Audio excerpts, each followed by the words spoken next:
जय गुरु जी। शुक्राना गुरु जी। सारी संगत को जय गुरु जी। संगत जी, श्रद्धा और सब्र गुरु जी की घड़ी सही समय पर सब कुछ देती है।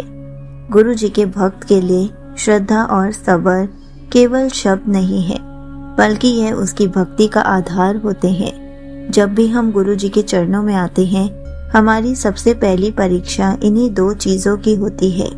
क्या हम उन पर पूर्ण श्रद्धा रख सकते हैं और क्या हम धैर्य रख सकते हैं कि उनकी घड़ी सही समय पर हमें वह सब देगी जिसकी हमें जरूरत है। बहुत बार संगत को लगता है कि वे लंबे समय से गुरु जी से प्रार्थना कर रहे हैं, लेकिन उन्हें उत्तर ही नहीं मिल रहा।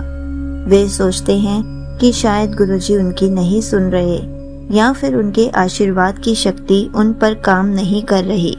लेकिन जो संगत इस सत्य को समझ जाती है कि गुरु जी की घड़ी चल रही है, वह किसी भी तरह के संदेह और चिंता से मुक्त हो जाते हैं। इसी पर एक अंकल जी का सत्संग सुनाती हूँ, जिसमें उन्होंने श्रद्धा और सब्र का सही अर्थ समझाया है और गुरु जी की घड़ी के चलते हुए अपने जीवन को बदलते हुए भी देखा है। तो चलिए अंकल जी का सत्संग सुनाती हूँ। अंशुल अंकल पढ़ाई में बहुत होशियार थे और हर चीज जल्दी पाना चाहते थे। उन्हें सफलता, पैसा और नाम चाहिए था और वे ये मानकर चलते थे कि अगर वे मेहनत करेंगे तो उन्हें तुरंत परिणाम मिलेंगे। जब उन्होंने कॉलेज पास किया तो उन्होंने कई जगह नौकरी के लिए आवेदन किया, लेकिन कहीं भी उन्हें सफलता नहीं मिली। उन्होंने बहुत प्रयास किए, लेकिन हर जगह या तो उन्हें अस्वीकार कर दिया जाता या फिर उनसे ज्यादा काबिल किसी और को चुन लिया जाता।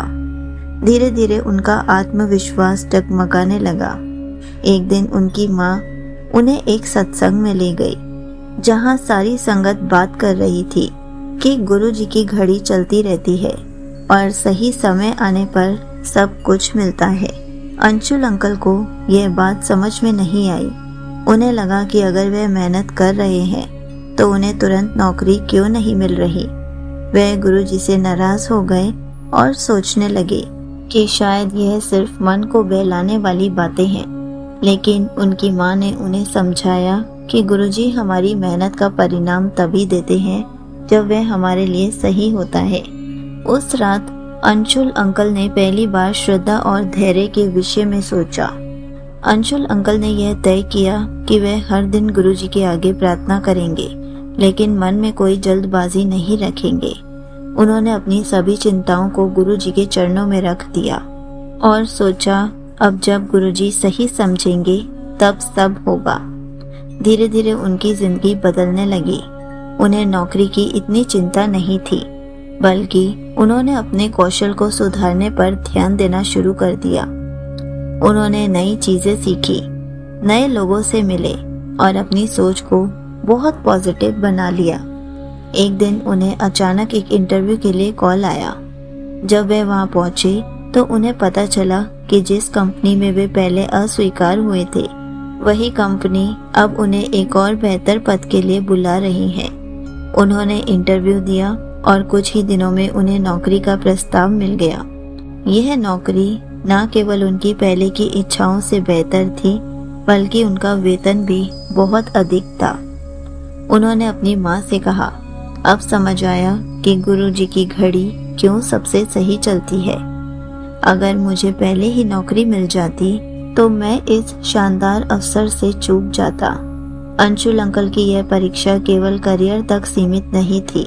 अब उन्होंने जीवन के हर पहलू में गुरु जी की घड़ी पर भरोसा करना सीख लिया था। जब भी कोई कठिनाई आती, वह सोचते कि यह अभी आई है तो जरूर कोई सीख देने आई होगी और गुरु जी सही समय पर इसे दूर कर देंगे। अब अंशुल अंकल अच्छे से सीख गए कि गुरु जी पर पूरा विश्वास रखना है और धैर्य रखना है। जो संगत यह सीख जाती है, वह ना कभी निराश होती है, ना ही कभी हड़बड़ी करती है। वह जानती है कि गुरु जी उनकी हर प्रार्थना सुन रहे हैं और जब सही समय आएगा तो उन्हें वह भी मिल जाएगा जो उनके लिए सबसे अच्छा होगा। गुरु जी का हमेशा शुक्राना करना चाहिए, जो श्रद्धा और सब्र रखना सिखाते हैं, क्योंकि वे जानते हैं कि गुरु जी की घड़ी चल रही है और सही समय पर सब मिलेगा और बेहतर मिलेगा। यहीं पर अंकल जी का सत्संग समाप्त होता है। संगत जी, देखा आपने, अंकल जी ने श्रद्धा और सब्र के बारे में कितने अच्छे से समझाया है। अगर हम इन 2 परीक्षाओं में अच्छे से पास हो जाते हैं तो गुरुजी हमें भी सही घड़ी आने पर हमें सब कुछ दे देते हैं। इसलिए हमें श्रद्धा और सब्र रखना आना चाहिए ताकि हम गुरुजी की परीक्षा को पास कर सके। और जिस दिन हम श्रद्धा और सब्र दोनों सीख जाएंगे, हमारे सारे काम बहुत आसानी से बनते चले जाएंगे।